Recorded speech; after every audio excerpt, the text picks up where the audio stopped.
अलग भर्ती को लेकर एग्जाम चल रही थी, उसके दौरान 4 गिरफ्तारी हुई है, क्या कहें? जैसा कि आप सबको विदित है कि बिहार पुलिस में चालक भर्ती की परीक्षा कल पूरे राज्य भर में ऑर्गेनाइज की गई थी। इसी क्रम में हमारा यहाँ पर सेंटर है डीएवी कटार में, जो इंद्रपुरी थाना अंतर्गत आता है।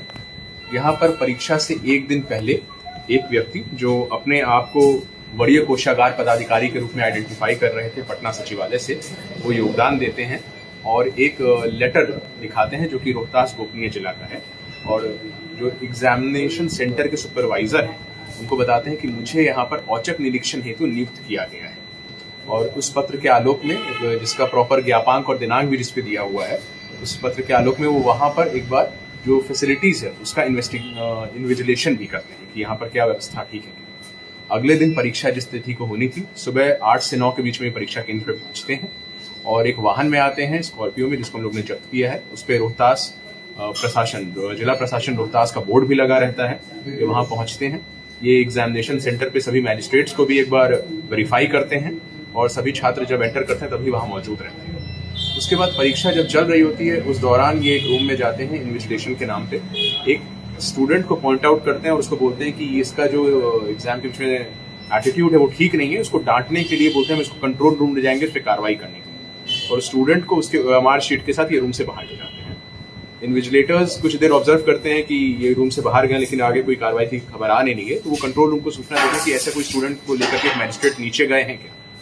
तो वहां से फिर इनको पता चलता है कि ऐसे कोई मैजिस्ट्रेट या स्टूडेंट अभी नीचे वाले रूम में नहीं पहुंचे। तो फिर ये लोग जो बाकी मैजिस्ट्रेट्स हैं वो बाकी कॉरिडोर्स वगैरह में इनको ढूंढने का प्रयास करते हैं, तो ना ये स्टूडेंट और ना ये मैजिस्ट्रेट उनको मिलते हैं। लगभग आधे घंटे बाद वो जो स्टूडेंट है OMR शीट के साथ रूम की तरफ वापस आते हैं, बोलते हैं कि सर ने मुझे डांट के छोड़ दिया है, अब मैं कोई गलती नहीं करूँगा, और उनको डिटेन किया जाता है। फिर जो मैजिस्ट्रेट सो कॉल्ड अपने आप को बता रहे थे उनको भी ढूंढा जाता है, तो ये बरामदे में पाए जाते हैं। एक उल्लेखनीय बात यह है जो इन्विजिलेटर्स वगैरह ने नोटिस किया कि जब वो रूम के बाहर ले जाए जा रहे थे तो उनका OMR शीट खाली था लगभग, और अभी जब वो वापस आ रहे हैं तो OMR शीट लगभग भरा हुआ है पूरा का पूरा। तो उनको डिटेन किया गया। एग्जाम के बीच में ही SDM और मुझे सूचित किया गया, हम दोनों वहां पहुंचे, हम लोगों ने वेरीफाई किया। सबसे पहले तो जो इनका पत्र था उसको हम लोग ने वेरीफाई किया, पता चला कि इस तरह का कोई भी पत्र रोहतास समाहरणालय या गोपनीय शाखा से नहीं निर्गत किया गया है। उसके बाद जो उनकी ID है उसको भी हम लोग ने सत्यापन के लिए प्रयास किया, तो पता चला कि ये ID एग्जिस्ट नहीं करती है।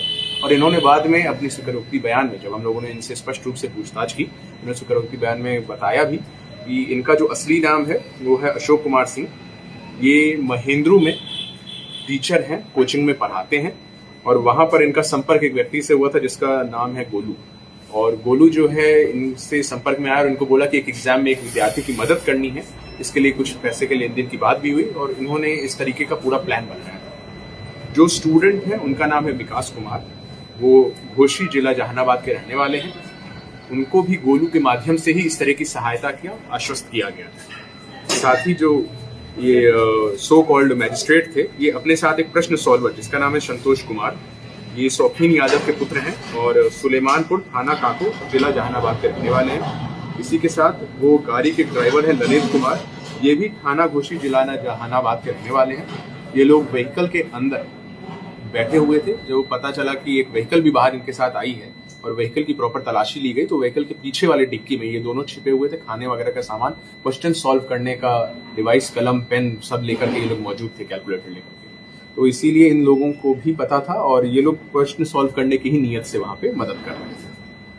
साथ ही उनके मोबाइल फोन को भी हम लोगों ने चेक किया है, उसको भी जब्त किया गया। 4 मोबाइल डिवाइसेस भी हम लोगों ने जब्त किए हैं, और मोबाइल डिवाइसेस में हमारे पास इंक्रीमेटिंग एविडेंस भी है। जो ID कार्ड है, एग्जाम का एडमिट कार्ड जो है वो भी एक्सचेंज किया गया है। इसीलिए ये जो सो कॉल्ड मैजिस्ट्रेट थे, इनको पता था कि किस परीक्षार्थी को स्पेसिफिकली जाके उनको टच करना है। पहले भी ऐसे मामले थे, करते थे क्या ऐसा? हम लोगों ने पता करने का प्रयास किया है, तो इनके नाम पे अभी हम लोगों को कोई क्रिमिनल हिस्ट्री नहीं मिल रही है, और ये लोग इस तरह का कोई भी वाकया एक्सेप्ट भी नहीं कर रहे हैं। लेकिन हम लोग बाकी जिलों में भी इस तरह का कोई घटना अगर हुआ है तो उसको पता करने का प्रयास कर रहे हैं। और भी लोग इसमें शामिल हो सकते हैं क्या?